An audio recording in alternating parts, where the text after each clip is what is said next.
Boa noite, irmãos. Então, hoje estaremos abordando 2 Coríntios, capítulo 9. Eu vou pedir, então, para o irmão Fernando estar lendo para a gente, por gentileza. Assim diz a palavra do Senhor em 2 Coríntios, capítulo 9. Quanto à administração que se faz a favor dos santos, não necessito escrever-vos, porque bem sei a prontidão do vosso ânimo, da qual me glorio de vós para com os macedônios, que a Acaia está pronta desde o ano passado e o vosso zelo tem estimulado muitos. Mas enviei estes irmãos para que a nossa glória acerca de vós não seja vã nesta parte, para que, como já disse, possais estar prontos, a fim de, se acaso os macedônios vierem comigo e vos acharem desapercebidos, não nos envergonharmos nós, para não dizermos vós, deste firme fundamento de glória.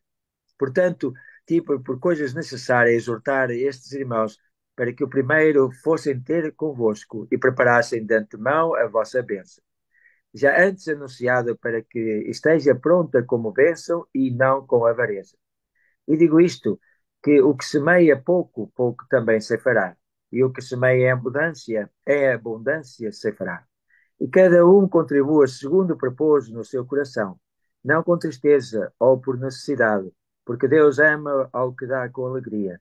E Deus é poderoso para fazer abundar em vós toda a graça, a fim de que, tendo sempre em tudo toda a suficiência, abundeis em toda a boa obra.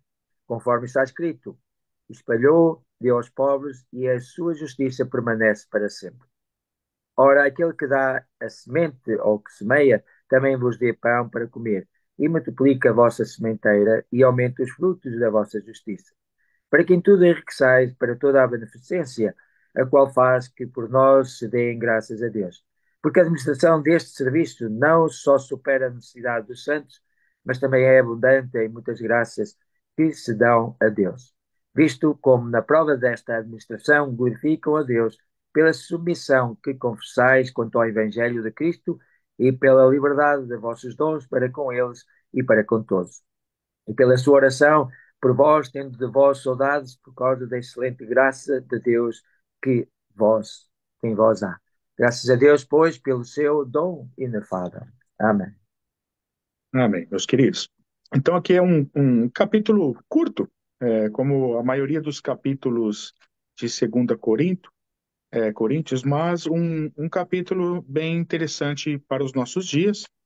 Da mesma forma como no capítulo 8 nós vimos ali versículos que são mal interpretados nos nossos dias, por muitos que pregam o evangelho com outro intuito, e nós vemos ali que o incentivo no capítulo 8, que nós vemos que Paulo cita dos macedônios, apesar de eles serem pobres, eles foram além, doaram além do que eles podiam, né?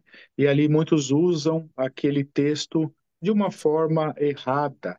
E é muito importante, irmãos, e eu chamo a atenção que nós devemos sempre conhecer o contexto, entender o que está acontecendo. E nós, a Bíblia, ela sempre tem uma linha cristocêntrica, uma linha que nos faz desapegar desse mundo e nos apegar ao reino do céu. Se nós seguimos nessa linha cristocêntrica, a gente entende bem, né? Entendendo o contexto do que Paulo está falando, a gente entende o que ele está falando. Eu estou dizendo isso porque no capítulo 9 aqui também tem algumas partes aqui que são mal interpretadas em nossos dias. Então, para a gente começar, vou fazer dar uma pequena lembradinha aqui dos capítulos anteriores. No final, como eu disse para os irmãos, eu vou falar um pouquinho também sobre dízimo, sobre regra de fé para nós, o que que é mandamento, o que que não é mandamento, o que que é para o cristão, o que que não é para o cristão, e obviamente fazendo isso de uma forma honesta, como a Bíblia diz. Eu sempre falo para os irmãos, muito importante em todos os nossos estudos, nós deixarmos o nosso achismo de lado, porque no final das contas o que importa não é o que nós achamos, mas sim o que a Bíblia diz. Então é sempre importante, eu sempre encorajo os irmãos a deixarem o achismo de lado. Quando nós começamos a estudar, opa, peraí, deixo toda a minha opinião de lado, eu deixo tudo, até que eu aprendi, porque às vezes a gente aprendeu muita coisa errada. Então a gente deixa tudo de lado, coloca num cantinho ali e fala, tô zerado aqui, Senhor. E agora eu vou olhar para a palavra, sem achismo, sem opinião própria, e me render ao Evangelho do Senhor Jesus Cristo. É dessa forma que nós devemos estudar a palavra, olhando para o Evangelho, nos rendendo a ele, deixando o nosso achismo de lado, que às vezes nos prejudica muito. Então, dando uma lembradinha, nós, vindo aqui do capítulo 7, que nós estudamos há 2 semanas atrás, onde Paulo estava ali extremamente angustiado e abalado.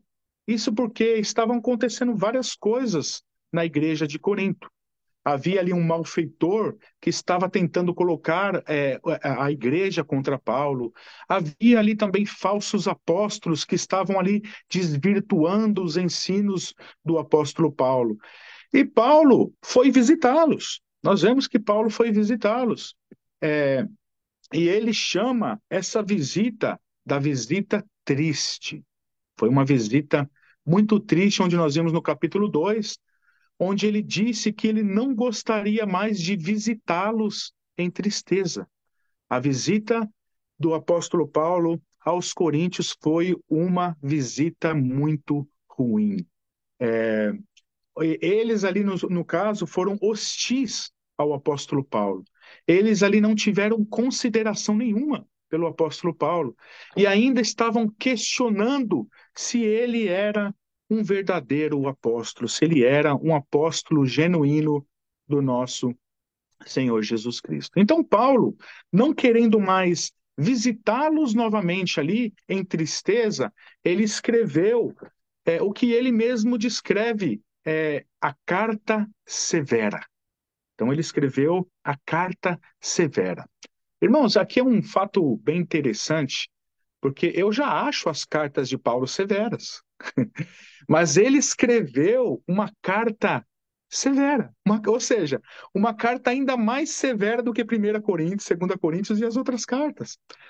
Hoje em dia, as pessoas, elas não aguentam a Bíblia como ela é.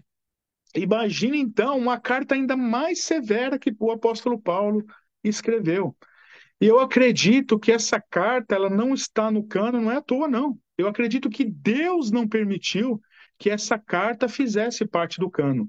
Porque se o povo não aguenta nem o que já está na Bíblia, imagina a carta mais severa ainda do apóstolo Paulo. Aí o povo nem aguenta mesmo. Então, eu vejo isso até como um propósito de Deus, né? Essa carta ela se perdeu, nós não temos essa carta e ela não faz parte do cânon. Então, esse era o contexto aqui. Paulo não queria ir até eles, mas em tristeza, então ele escreveu a carta severa. E Paulo estava apreensivo, porque nessa carta severa ele fez muitas exortações firmes e severas por tudo que estava acontecendo ali na igreja de Corinto.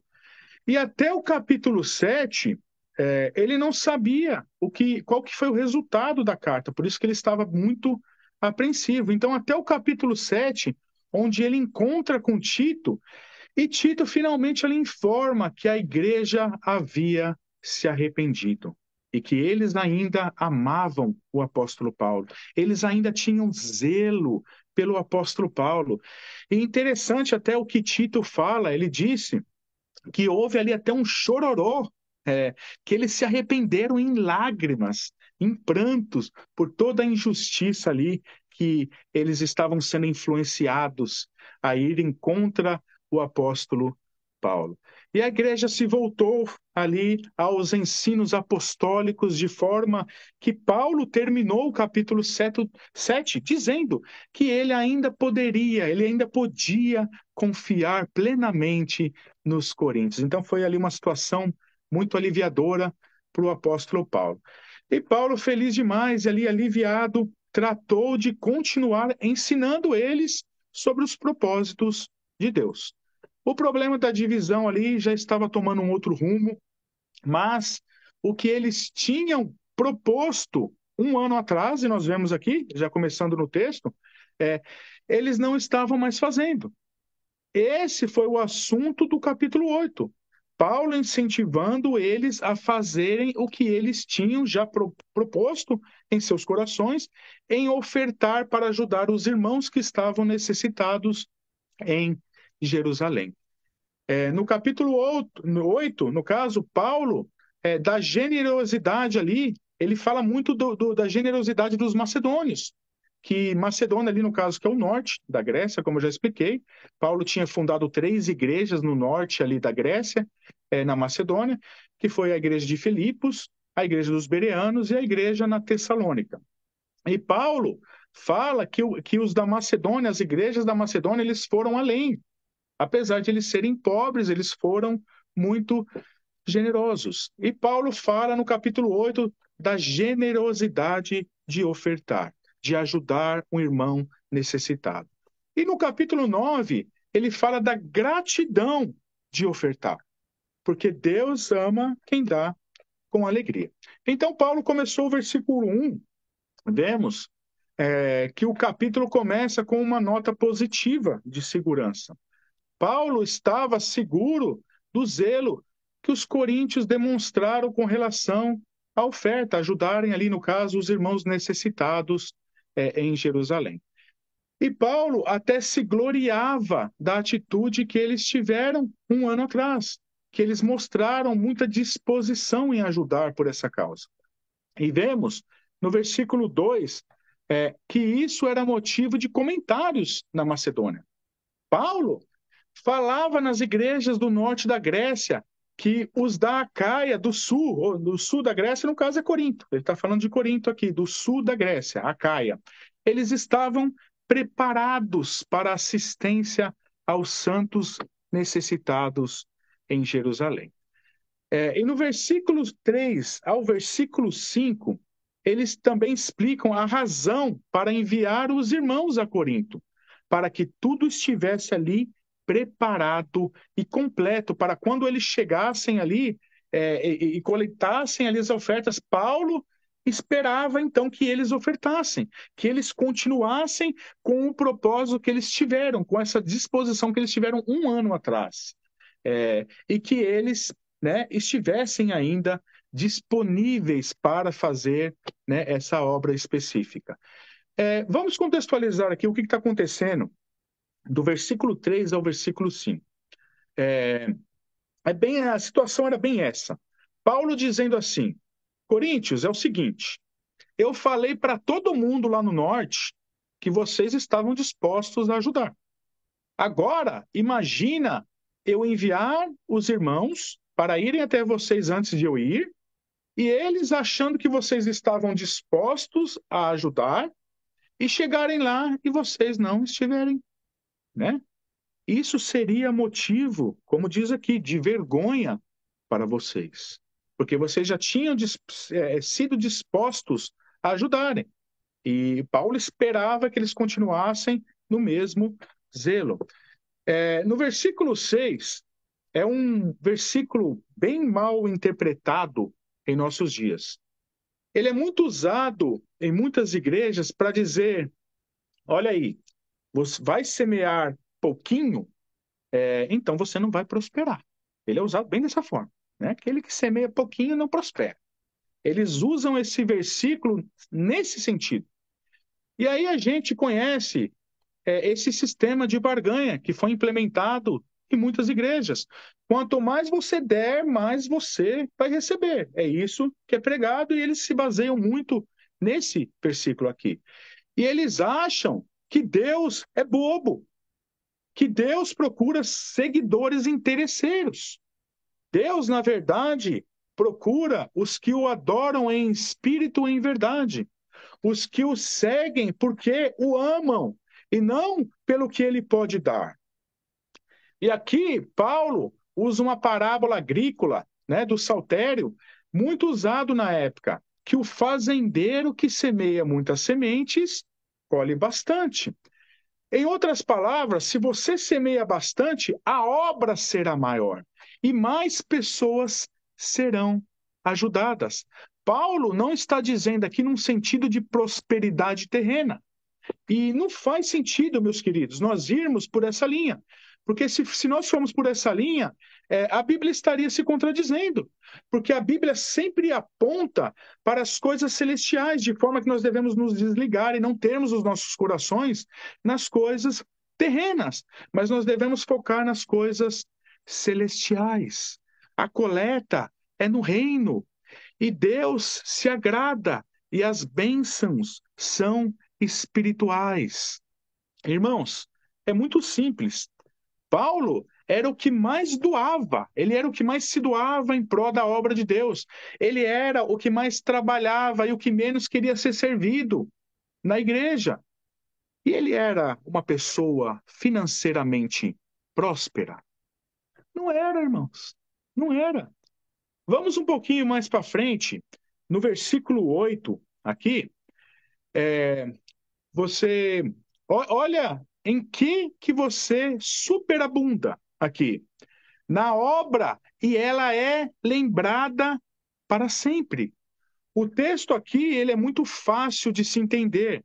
Quanto mais você se doa em pró da obra, quanto mais você ajuda e você se envolve, quanto mais você se compromete com a obra, essa justiça é lembrada por todo sempre pelo Altíssimo, pelo Senhor Deus. Algo que eu quero aqui destacar, Deus, ele se lembra e ele se agrada quando fazemos obras para a honra e glória do seu nome. No entanto, não devemos fazer as coisas, meus queridos, porque Deus se lembrará ou pelo fato de que eu terei galardões no céu. Por isso, então, eu vou trabalhar bastante, né? Eu vou trabalhar bastante. E essa não é a motivação correta. Eu vou trabalhar porque eu vou receber bênçãos. Muitos acreditam que nós recebemos as bênçãos aqui na Terra. Eu vou dar que Deus vai me dar aqui. No contexto que Paulo está dizendo aqui, que as bênçãos são celestiais, são para o reino. E nesse sentido também nós não devemos pensar dessa forma.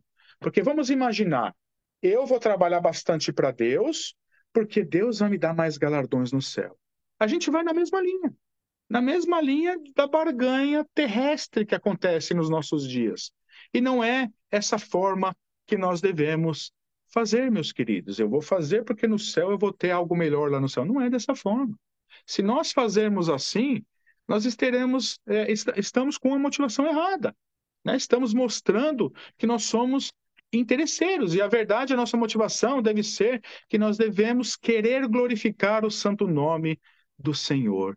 Deus deve ser sempre a nossa motivação e nunca a recompensa deve ser a nossa motivação. No versículo 7, também um versículo usado de forma um pouco errada em nossos dias. Aqui, a linha que os falsos mestres ensinam começa já errado. Eles abordam o versículo 7 já com uma interpretação terrena de barganha, de que se você dá, Deus ele vai te dar de volta. E aqui eles falam, você tem que sair com as carteiras, né, vazias. Eles fazem você sair com as carteiras vazias. E ainda você deve sair com um sorriso no rosto. É isso que eles pregam. Eles depenam a sua carteira e eles falam, você ainda tem que se alegrar, você tem que colocar um sorriso no rosto. E assim, muitos em nossos dias estão indo à falência. Eu já vi pessoas cometendo suicídio, irmãos, porque doou propriedades, doou tudo. E depois eles falaram, mas aí, você falou que eu ia receber infinitamente mais. E aí a pessoa falou, você não recebeu porque você não teve fé. E a culpa ainda é da pessoa. Então eles acabam com vidas, irmãos. Esses falsos mestres que pregam uma teologia terrena, a maldita teologia da prosperidade, eles acabam com vidas. Tem pessoas se matando, pessoas frustradas com esse falso evangelho da barganha. E não é assim que o apóstolo Paulo nos ensina. O versículo 7 basicamente diz que dê o que foi proposto no seu coração. Como isso deve ser feito? Conforme nós já estudamos em 1 Coríntios, no capítulo 16. Cada um dá de acordo com a sua condição. É essa a regra, irmãos. Se você me perguntar, como que eu devo ofertar na igreja? Eu vou responder biblicamente para vocês, como o apóstolo Paulo nos ensina. Em 1 Coríntios, capítulo 16, ele começa já falando sobre as coletas, que ele exige as coletas sejam feitas no primeiro dia num contexto de culto, ou seja, ele fala, no culto nós devemos ofertar. Por isso que nós, igrejas cristãs, né, evangélicas, nós temos um momento da oferta no meio do culto, porque é bíblico. O apóstolo Paulo ele exigiu. Ele fala. E como que essa coleta ela deve ser feita? De acordo com a condição de cada um. É isso. Essa é a regra, irmãos. Ou seja, a pessoa, se ela tem bastante, ela pode dar bastante. A pessoa, quando ela não tem, ela pode não dar, ou dar um pouco. Eu até falo, meus queridos, que é importante que a pessoa, quando ela está em extrema necessidade, essa pessoa, na verdade, ela deveria ser ajudada pela igreja. A gente até fala, se tiver algum irmão necessitado na igreja, se dirige à liderança da igreja, a nós, que nós vamos ali levantar uma oferta, já fizemos isso, para ajudar os irmãos necessitados. E é exatamente isso que eles estavam fazendo aqui, irmãos. Levantando ofertas para quê? Para socorrer os irmãos em Jerusalém, que estavam sob extrema perseguição e passando fome e coisas horríveis lá. Então, é isso que a igreja bíblica faz. Ela não depena a ovelha, mas ela ajuda a ovelha necessitada. E nós não pregamos um falso evangelho terreno, nós devemos pregar o evangelho ensinado pelo apóstolo Paulo. Oferta é uma coisa sua, irmão. Você faz de uma forma espontânea. Paulo nunca pressiona ninguém. Paulo nunca oprime ninguém. É sempre de uma forma onde as pessoas dão de acordo com a sua condição, uma forma espontânea, porque Deus ama quem dá de coração. Até nesse sentido que ele está falando aqui. Deus ama o que dá de coração. Você não faz isso sendo um peso para você. Porque imagine, isso é até natural, meus queridos. Vamos supor que você está numa situação difícil.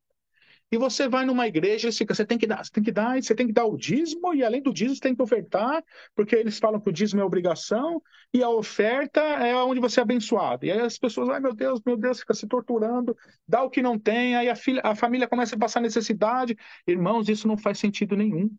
Isso é completamente o oposto que o apóstolo Paulo prega, para que não seja um peso para ninguém. E ele mesmo não era um peso para ninguém, não era um peso para a igreja ao ponto dele trabalhar e se doar. Então nós devemos realmente entender o sentido do evangelho, meus queridos. Devemos entender os ensinamentos bíblicos e segui-los. Muito importante seguirmos os ensinamentos bíblicos e não seguir ensinamentos de homens. Notem que Paulo não diz de acordo com o que eu dê, o que eu quero que vocês façam. Paulo não está falando isso. Não de acordo com o que eu acho que vocês devam dar. Não. Paulo diz de uma forma voluntária, de acordo com o que você sentiu no coração. E o pastor da igreja ou qualquer outra pessoa da igreja não tem nada a ver com isso. Por isso que eu sou totalmente contra esse negócio de você colocar nomezinho em envelope, porque isso é manipulação pura. Isso foge da forma voluntária e espontânea e da privacidade que a pessoa deve ter. Cada pessoa deve ter sua privacidade financeira. Você não deve expor essas coisas para as pessoas e ninguém tem o direito de saber essas coisas, ao menos que você queira que as pessoas saibam.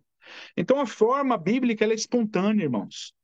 Ninguém deve te coagir, ninguém deve te pressionar, e eu não devo colocar nomezinho em envelope ali para vocês, para eu saber quanto que ganha. Ó, fulano de tal ganha tanto, ó, ele está ofertando tanto, ele está dizimando tanto, então, opa, né, vamos aproveitar, vamos forçar mais a barra aí. É isso que eles fazem, irmãos. Qual o motivo de colocar um envelope? Sabe, não é a forma bíblica. A forma bíblica é uma forma espontânea, onde a pessoa dá do coração dela. E é um negócio dela com Deus. E se é um negócio dela com Deus, você não precisa colocar nomezinho em envelope. Na minha opinião, envelope é manipulação. É, e ele, é, assim, nós vemos, meus queridos, que Paulo diz que nós ofertando da maneira correta, né, é assim multiplicando os nossos frutos de justiça. Aqui no caso especificamente, eles fazendo essa boa obra, especificamente ajudando os irmãos necessitados em Jerusalém, isso estava multiplicando os frutos de justiça deles. E Deus estava vendo, como nós já vimos, os frutos, as boas obras que eles estavam fazendo. E não somente os frutos de justiça, mas o texto aqui nos diz que Deus nos enriquece em tudo. Obviamente, meus queridos, Deus cuida do seu povo. Deus cuida da gente. Deus não deixa os seus mendigarem o pão. E ele cuida, né, até das aves do céu, como nós vemos, de forma de que como ele não cuidaria de nós. E Deus abençoa também materialmente as pessoas, alguns mais, alguns menos. E muitos me perguntam, mas por que então Deus abençoa mais uns e abençoa menos os outros? Irmãos, aqui é muito simples essa pergunta. Só existe uma resposta para essa pergunta, na verdade. Porque Ele quer. Ele dá para quem Ele quer dar. Ele tira de quem Ele quer tirar.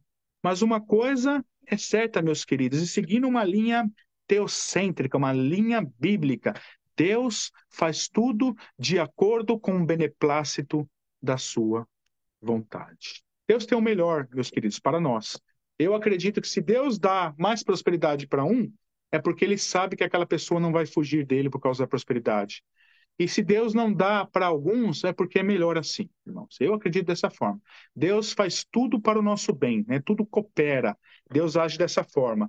Mas uma coisa, como eu disse, ele sempre age de acordo com o beneplácito da sua vontade. É um Deus soberano. No final das contas, meus queridos, nós podemos achar isso, achar aquilo, querer isso ou querer aquilo. Mas é a vontade do Deus soberano que sempre prevalece. É a vontade dele e não do homem. E no versículo 11, vemos que toda boa obra, as obras de justiça que nós fazemos, tem um objetivo. E o objetivo aqui fala que é tributar graças a Deus. Em outras palavras, o propósito principal de nós fazermos boas obras e também ofertar também é para que Deus receba a glória. Olhem só o versículo 12, que a obra de justiça que nós fazemos, ela não só ajuda aqui o necessitado, mas quando nós fazemos, Deus é glorificado. Fazemos a boa obra e isso redunda em muitas graças a Deus. Por isso, não façam obras com o objetivo de receber algo de Deus, meus irmãos. Mas faça alegremente, somente, sabendo ali que a obra de justiça, ela glorifica o nome de Deus. E esse é o objetivo e deve ser o objetivo de todo cristão verdadeiro, agradar a Deus. O resto, meus queridos, é papo furado de falsos mestres. Paulo termina dizendo nos dois últimos versículos que nossa obediência ao Evangelho, os necessitados ali que receberam a ajuda, essas pessoas oraram a Deus, elas oram a Deus agradecidas, e assim Deus recebe a glória. Paulo é sempre, meus queridos, tão cristocêntrico. É, é interessante até, meus queridos, que eu tenho algo na minha vida que eu lembro que quando eu me converti, eu comprei um monte de best-sellers, né, gospel, um monte de livro cristão, evangélicos, e eu li um monte deles, né? Li o Bom Dia Espírito Santo, Quarta Dimensão, Os Caçadores de Deus, eu lia todos esses livros. E na época eu achava o máximo. Só que depois de um tempo, quando eu comecei a ler livros reformados, eu vi uma diferença muito grande. Por exemplo, quando eu lia o livro do Benihim, o Benihim, eu saía, eu olhava, terminava o livro e falava, nossa, o Benihim é o cara. Nossa, Deus faz coisas tremendas na vida dele e é sempre a glória do homem, sempre mostrando a grandeza do homem. Aí você olha Paul Yong-Shu, olha todos esses homens, todos esses livros antropocêntricos, mostrando para a glória terrena, mostrando para o homem. E quando eu comecei a ler livros de autores reformados, eu comecei a ver uma diferença muito grande. Eu comecei a ver que eles não apontavam para o homem. Eles não apontavam para a recompensa terrena. Eles não acompanhavam essa linha antropocêntrica que focam no homem, que tem o homem como centro, e o objetivo é agradar o homem. Mas os reformados eu comecei a ver que eu terminava os livros sempre exaltando a Deus. E aí eu li outro livro e assim, a glória é sempre para ele. Diminuía o homem e jogava Deus lá em cima. E eu comecei a ler esse livro e comecei a gostar. E aí eu comecei a comparar na Bíblia, olha Paulo como ele termina, o versículo 15. Graças a Deus pelo seu dom inefável. Paulo, sempre de uma forma teocêntrica, cristocêntrica, sempre focando em Deus. O foco é sempre Deus, irmãos. Paulo sempre foca em Deus, nunca nele mesmo. E é assim que nós devemos fazer. Paulo aqui, seja na confusão dos coríntios, seja na divisão, seja nas frustrações que Paulo teve ali, ficou tão angustiado, seja na fartura, como ele disse, seja na aflição, seja na falta, seja na oferta, seja no que for. Paulo é sempre cristocêntrico, ele sempre foca em Cristo, o foco é sempre Cristo. O foco de Paulo é sempre o Senhor Jesus Cristo. E ele escreveu tudo isso sobre a oferta aqui para finalizar dessa forma teocêntrica. Olhem aqui o versículo novamente, o versículo 15. Graças a Deus pelo seu dom inefável. É assim, meus queridos, nós devemos seguir sempre nessa linha que o apóstolo Paulo nos ensina, na linha cristocêntrica. Você quer ver algo extremamente cristocêntrico, meus queridos? Leiam as cartas do apóstolo Paulo, leiam a Bíblia, ela sempre aponta para o Mestre, para o Senhor Jesus Cristo. Eu sempre falo, o evangelho ele é muito simples. Ele é muito simples. As pessoas que complicam tudo. O Evangelho, desde Gênesis e Apocalipse, aponta para Jesus Cristo, nosso Senhor e Salvador. É muito simples. Não tem como complicar, meus irmãos. Vocês querem ler a Bíblia de uma forma segura, de uma forma sadia, leiam a Bíblia sempre apontando para o Senhor Jesus Cristo. Agora eu vou falar um pouquinho, meus queridos, como eu tinha dito, sobre dízimo, sobre qual que é a regra de fé, qual que é o mandamento que nós devemos seguir, como que devem ser feitas as finanças na igreja, para a gente entender um pouquinho, biblicamente, como essas coisas devem ser feitas.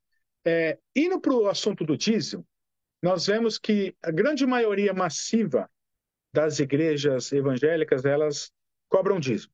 Elas falam que o dízimo deve ser cobrado, né? O dízimo deve ser dado por todos os cristãos.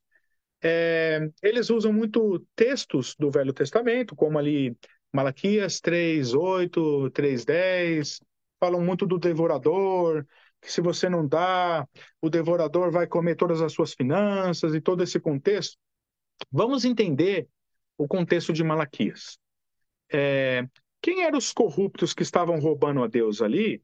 Eram os sacerdotes. Se você vem de um capítulo 1, capítulo 2 especifica bastante, a gente vê que quem estava roubando a Deus era os sacerdotes ali naquele contexto. Claro que nós vemos também que o povo de Israel estava frustrado e eles já não estavam mais dizimando por causa da corrupção dos sacerdotes. Então havia toda uma corrupção em um sistema ali. Mas vamos entender o que é o dízimo, meus irmãos. O dízimo, ele fazia parte da teocracia do Velho Testamento. Era o reinado onde Deus era o centro, era uma teocracia regida por Deus, onde Deus apontava um rei, né, como nós vimos, e ele é o Senhor soberano que reina sobre todos os reis. Então se tratava de uma teocracia. O que acontecia na teocracia? Existiam 12 tribos e existia uma dessas tribos que era a tribo de Levi. A tribo de Levi era a tribo responsável pelo templo. E ela recebia o dízimo. O que era o dízimo? O dízimo não era dinheiro. O dízimo era a 10ª parte do que eles trabalhavam. Normalmente, o dízimo era comida, era ofertas, né, nesse sentido. Era comida e mantimento. Então, eles davam o dízimo para o sustento do templo. Haviam também ofertas, né? Eles faziam doações de dinheiro também, mas o dízimo em si não era dinheiro. O dízimo era, normalmente, mantimento e alimento. Então, esse era o contexto que existia ali. As 11 tribos passavam o dízimo para, né, os sacerdotes da tribo de Levi, e eles ali, no caso, cuidavam do templo, manutenção do templo e para as coisas de Deus. O que aconteceu no Novo Testamento? O Senhor Jesus Cristo nos disse que não sobraria pedra sobre pedra. E o templo, né, ele acabou sendo destruído, de forma que o templo não existe mais. No Novo Testamento, se nós olharmos, o que é o templo? Nós somos o templo. Nós somos o templo onde o Espírito Santo habita. Não existe mais aquele contexto de Velho Testamento onde tinha o templo, os sacerdotes, não existe mais ofício de sacerdote, não existe mais nada daquilo, irmãos. todo aquele cerimonial, tudo eram coisas que apontavam para Cristo, as coisas que viriam, que se cumpriram em Cristo, de forma que nós não vivemos mais pela lei, nós não vivemos mais naquele contexto de teocracia, de 12 tribos, não existe mais nada disso, e nem o templo existe mais, para onde o dízimo era. Trazei os dízimos à casa do tesouro. O que é a casa do tesouro que é mencionada em Malaquias? Templo. Existe o templo? Não existe mais o templo. Agora vamos contextualizar isso aí para os judeus dos nossos dias. Nem o judeu dizima mais, irmãos. Porque até o judeu sabe que esse contexto não existe mais, nem templo existe mais. Então, vamos contextualizar um pouquinho também o que aconteceu historicamente depois que o Senhor Jesus foi aos céus. Nós vemos o cânon, os apóstolos vieram, fundaram as igrejas, e nós tivemos ali os primeiros séculos da patrística dos pais da igreja. Depois dos apóstolos, vieram os discípulos dos apóstolos. Policarpo ali era um dos pais da igreja, discípulo do apóstolo João. Clemente ali era um dos discípulos do apóstolo Pedro. E aí os discípulos dos discípulos foram indo e os séculos foram se passando. Nós temos muitos livros da patrística dos pais da igreja que relatam tudo como eram feito na igreja dos primeiros séculos. E baseado em tudo isso, meus queridos, existia dízimo na igreja primitiva? Não. Sabe quando que o dízimo foi implementado? No século VI. Por quem? Pela igreja católica. Eu costumo dizer, dízimo é coisa de católico, né? Não é coisa da igreja primitiva, não é coisa para o cristão e não é um mandamento para o cristão. Meus queridos, por que eu estou dizendo isso para vocês? Porque eu devo ser honesto com vocês.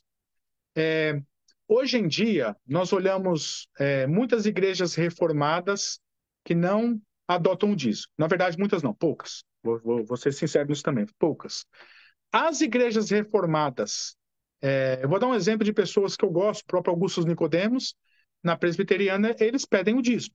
Só que eu gostei do que o Nicodemos falou uma vez, né, que o dízimo não é obrigatório. Ele não é obrigatório e não deve ser obrigatório justamente por tudo que eu expliquei aqui, irmãos.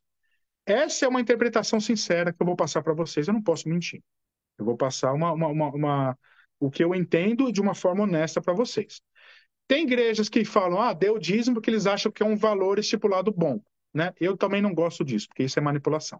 Eu não tenho, se eu for me basear no que Paulo ensina aqui, eu não posso de forma alguma manipular o valor que você deve dar. Porque eu entendo que como Paulo está ensinando aqui, é de uma forma espontânea, de acordo com o seu coração e sua condição. Então eu não posso estipular, você tem que dar 10%, eu não posso fazer isso. Agora, meus irmãos, tem pessoas que falam, mas eu sinto de querer dar o dízimo. Dê o dízimo, irmãos, é coisa sua. É coisa sua com Deus. É dar a oferta que você quiser. Eu já falei 1 milhão de vezes aqui, né? Isso é uma coisa sua com Deus. Agora, eu sou sincero em dizer que o dízimo não é para o cristão. Ele não é para o cristão, não é um mandamento no Novo Testamento. O que é a regra para o cristão em termos de dinheiro, né? É o que nós estudamos já em 1 Coríntios, capítulo 16. Eu vou dar uma lidinha aqui, só para a gente dar uma lembradinha.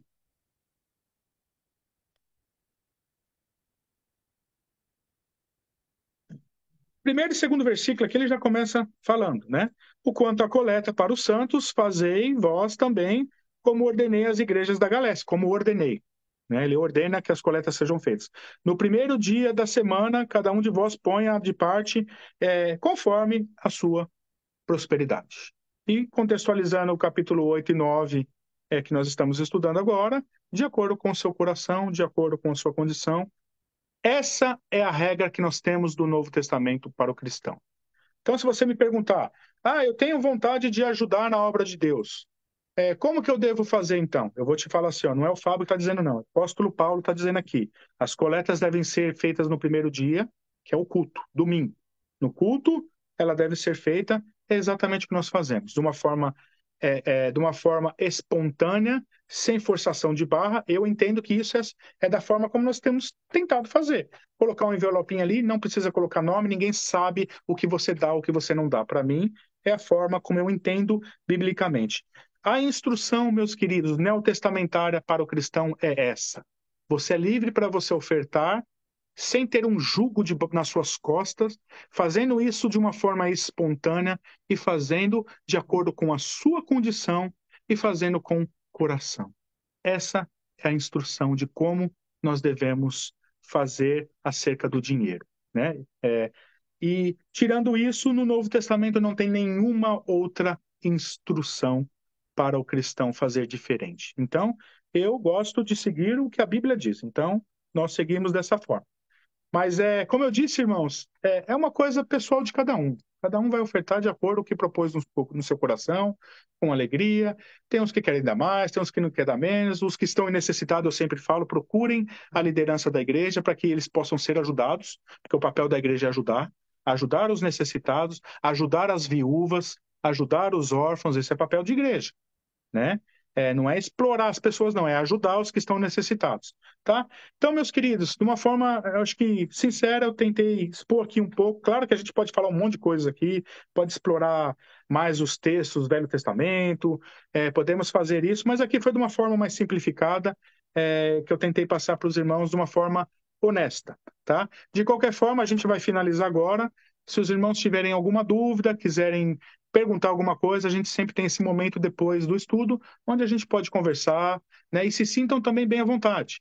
Eu sempre falo, não tem problema, às vezes as pessoas discordarem. Ah, eu acredito isso de uma forma, eu acredito de outra. Isso é até normal.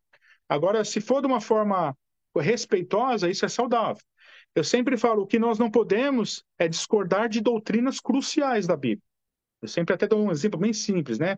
Os católicos adoram Maria. Aí você fala, não, Maria intercede por nós. Não, aí já é heresia. Então, com heresia não tem como a gente concordar. Doutrina central, doutrina básica, a gente não tem como discordar. Doutrina e mandamento não se discorda. A gente só cumpre. Agora, assuntos teológicos, às vezes, arrebatamento, essas coisas que às vezes a Bíblia não é tão certa.